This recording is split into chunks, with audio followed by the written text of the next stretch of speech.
So Assalamu alaikum wa rahmatullahi wa barakatuh. Here is a video showing the time dependent Schrödinger equation in 3D, and the aim is to find its solution. Okay, so the time dependent Schrödinger equation in 3D can be written as h psi is equal to e psi, that is minus h square by 2 grad square plus v of psi is equal to I h d psi by dt. You give it equation number 1. But psi here is a function of space and time. So any function can be segregated into the space into the time function. Give it equation number 2. So you use 2 in equation number 1, you get this. Okay, what you get is this. So in place of this psi I can say space into time. In place of this psi I can say space into time.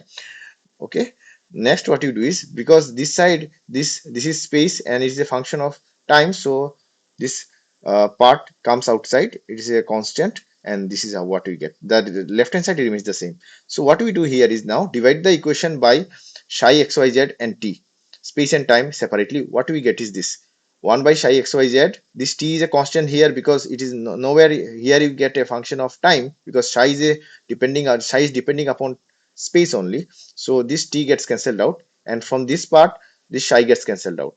So what remains here is 1 by phi xyz is equal to, as usual, minus h square by 2 grad square plus v psi xyz is equal to I squared by t of t ddt of t of t. So I have written very clearly this part on the LHS is a function of space alone, because psi depends on space, and this part on the RHS is a function of time alone. Okay, as you can see. Hence we know that if this is the case, then that should be equal to a constant. Here you have assumed that the constant is E. So I have written here. So 1 by psi xyz, 1 minus h square by 2 grad square plus v psi xyz is equal to E, and I square t of t ddt of t of t is equal to E. Give it equation number 3. So this particular equation can be written, ये जो this thing है phi of xyz, you take it towards there.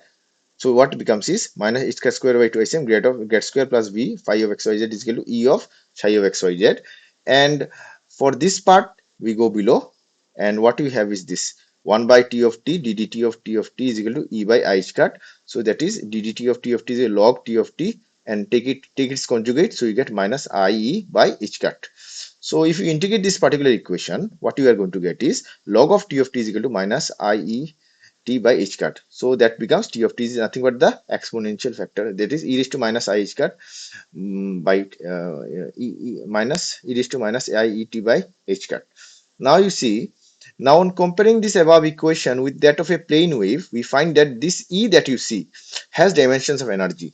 So E must have the energy of the particle, but a particle can have various energies. So if a particle has various energies, then this particular thing, the time factor should have, the function of time should have various values. That means for various values of E, we will have various values of solution. So now energy of the particle can have various values. Hence, the above equation, that means this particular equation, becomes Tn. In place of t, in place of this t, I am writing Tn. Tn of t is equal to minus e raised to, sorry, Tn of t is equal to e raised to minus I h cut En of t. Now I have used the suffix n because for various values of n, various values of solution. Give it equation number 5. Hence the general solution of the Schrödinger equation becomes psi function of space and time is equal to summation Cn psi n uh, xyz comma t. Therefore this one can be written as the product of the space part and the time part. The space part remains as it is, and the time part is e raised to minus I by h cut into En of t, this part. So this is the general solution of the Schrödinger wave equation in 3 dimensions, using various easy formulation. So assalamu alaikum warahmatullahi wabarakatuh.